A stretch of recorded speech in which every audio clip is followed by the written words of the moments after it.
Hello there, people of the internet. This is a topic that has been discussed in ad nauseum whenever it comes to the firearms community, but I'm going to go ahead and throw my 2 cents into the ring. 762 by 39 versus 223/556. We're going to go ahead and use those interchangeably, although they're not quite the same cartridge, but that's a topic for another video. Just for the sake of argument here, we're going to use those interchangeably. So both these are intermediate rifle cartridges. They're not full power rifle cartridges, and they each have their standards and their specialties. They each have their platforms. They each have all sorts of things that go on with them. We're not going to talk about the platforms that you would normally fire each of these cartridges out of. We're going to try and focus specifically on the cartridges themselves. With some exceptions, there are going to be some benefits down the road that I want to talk about with these cartridges. Now, ultimately, you're going to have to decide for yourself what it is that you want, and I'm not going to judge you, as I'm sure you're not going to judge me. As you can see, I've got both of them. I enjoy both of them. I think that they definitely have their pros and cons. So let's go ahead and dive into it. So let's talk about the cartridges. For the sake of argument, we're going to talk about basics. The 5.56/223 round, we got a 55 grain projectile, in this particular case tool ammo, so it's might be a little bit on the underpowered side, but we got a 55 grain projectile that's going to be traveling from a full-length barrel approximately 3,200 feet per second. So there are actually much more, or much, well, how do I say this? There are another version of very common cartridge of this caliber, 223/556, in a 62 grain loading, which should travel at around 3,000 feet per second. So a little bit heavier at a little bit slower velocity.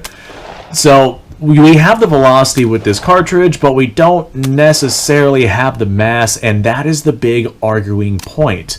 Comparing the power of a standard 55 or 62 grain 5.56 round to a 7.62 by 39, normally 123 grain projectile traveling at approximately 2,400 or so feet per second, and the power difference between the two cartridges is quite immense. The 7.62 by 39, if we're talking standard ammunition, absolutely beats the hell out of the power capabilities of the 223/556. Now, that being said, these are only effective within about 400 yards. I mean, you could be effective beyond that if you have the skills for it, but for most people, the effective range of 7.62 by 39 does fall within that 400-yard mark. Now, most of your situations are going to take place within that 400-yard mark, but not necessarily all of them, versus something like 5.56, which could be effective out to, 600 yards and beyond. Now, like I said, both these cartridges could be pushed even further if you have the skills for it, but most people don't have the skills. As a matter of fact, most people don't have the skills to touch out beyond 200 yards or 300 yards. Most people don't have the skills to touch out to distances that are beyond the capabilities of these cartridges. So even though a 5.56 round does have the ability to touch out to further distances, most of your engagements and situations are going to be within the realm of both of these cartridges, and even if they're not, most people aren't going to be able to utilize the range capabilities of these cartridges. If you can, hats off to you. You are definitely not among the general population in that aspect. You are definitely an anomaly. So the range doesn't necessarily matter unless we're talking about very specific situations and the people who have the skill sets to use them. 7.62 by 39 has roughly the same power as a 30-30, and 30-30 has been shown to be incredibly effective over the years versus something like 5.56, which there have been plenty of accounts of 5.56 not being adequate enough to be able to take down whatever it is that people are trying to take down. Now, let's go ahead and talk about some of the benefits of 5.56 in comparison to 7.62 by 39. I'm sure that you can see there's a significant size difference, and as a result, there's a significant weight difference. You can carry a lot more of these than you can of these. So in layman's terms, if you want more shots, go with this. If you want shots that do more damage, go with this.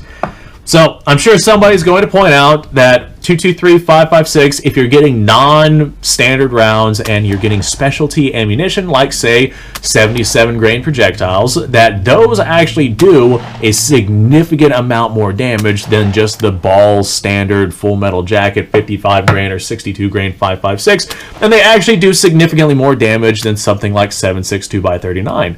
And that is fantastic. If you want to invest the money inside of something like that, which oftentimes is over $1 per shot, then go ahead and go for it.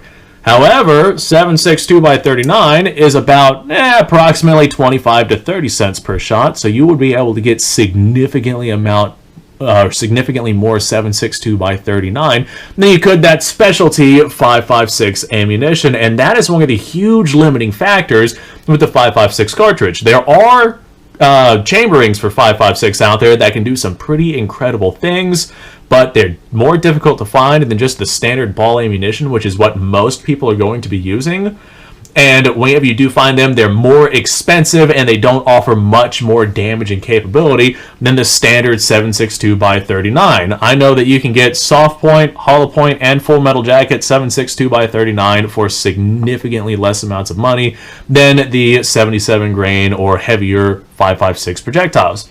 Not only that, but if you're going with 77 or heavier grain 5.56 projectiles that you decide to run through your AR, you got to make sure that the twist rate in your particular AR is capable of stabilizing those projectiles, because there's ARs out there that have all sorts of twist rates whenever it comes to their barrels. Most of them are designed to handle the standard 55 and 62 grain projectiles, which is, like I said, what most people are going to be utilizing.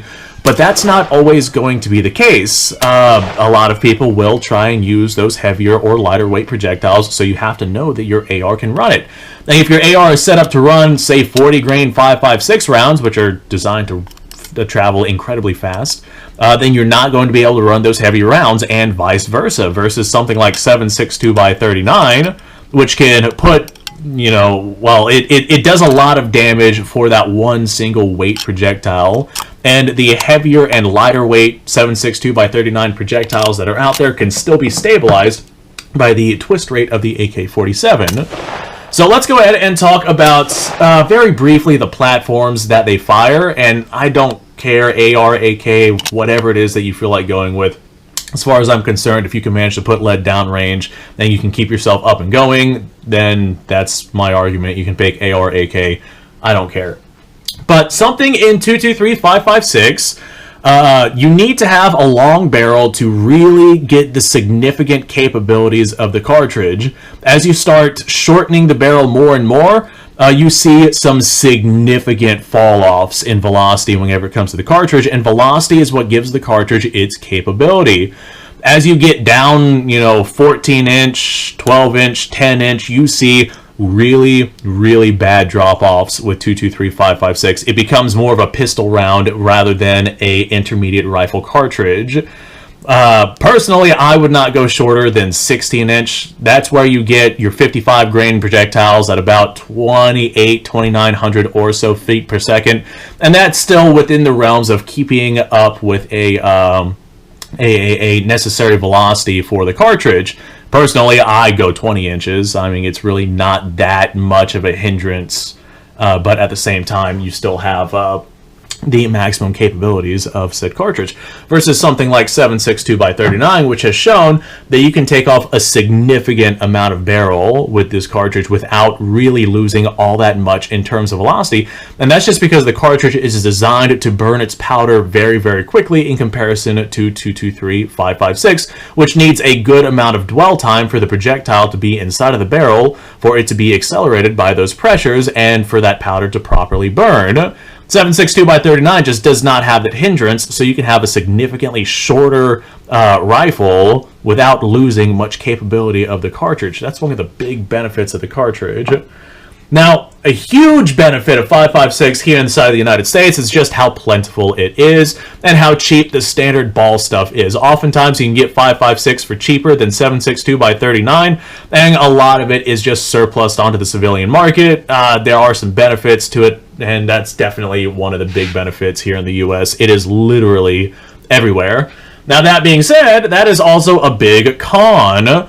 during the times of like panicking and riots and city burning and whatnot that we saw in 2020, 2021, 2022, etc., we saw 223-556 absolutely disappear because everybody was buying it because it is by far the most common cartridge in the United States. So with that being the case, like, it was gone. You could not get it versus 762x39, which you could still find on the shelves. So when times are good, this is a fantastic cartridge that you can find very, very easily. But whenever times are bad, you can't get this. And whenever you can get it, like, just the cheap ball surplus stuff is as expensive as what the current 77 grain really good ammunition is versus 762x39, which never really climbed in price just because it does not have the demand that 556 does. So 556 oftentimes is going to be chambered in AR platforms, and the AR platform is definitely the most common rifle here inside the United States.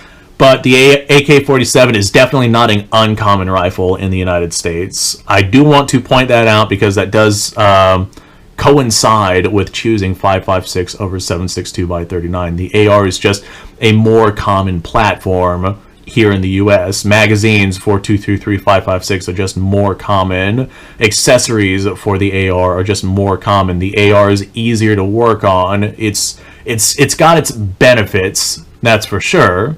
But the AK-47 also has its benefits.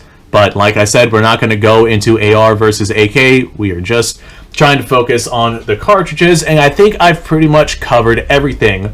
The 762x39, in my opinion, for the capabilities of the cartridge in comparison to what most people will be able to do and what most situations will need a cartridge to do, 762x39 falls into the category of being able to handle those things.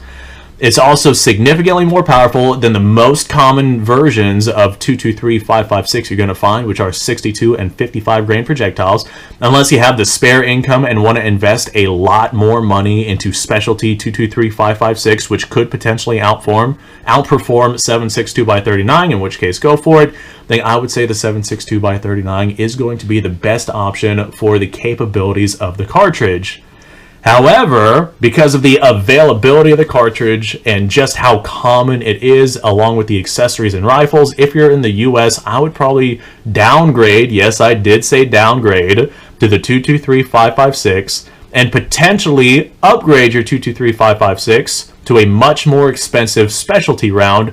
For $1 plus a round, you can get some really, really good ammunition. The only problem, like I said before, that is very cost prohibitive. 30 cents a round, $1 a round. Yeah. So, thanks for watching, folks. I appreciate your time. Like, subscribe, share. Description below has a link to all sorts of stuff. Go check it out. You guys go off, have yourself a fantastic day. I will see you guys on the next episode.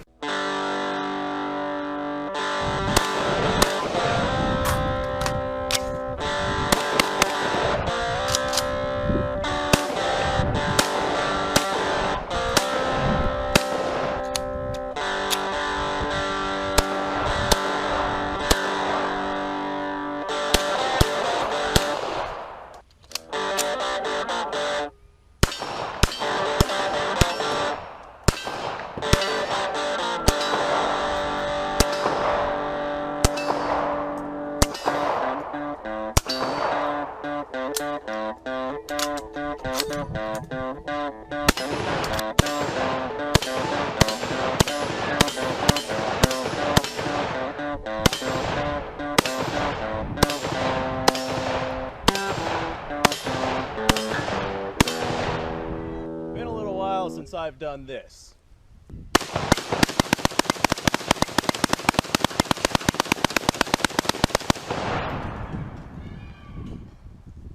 Bonnie and Clyde be damned.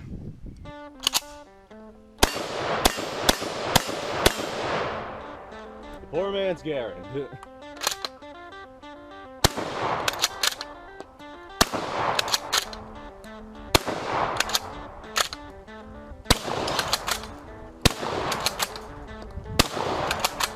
It's a shame that bolt-action shotguns aren't more mainstream.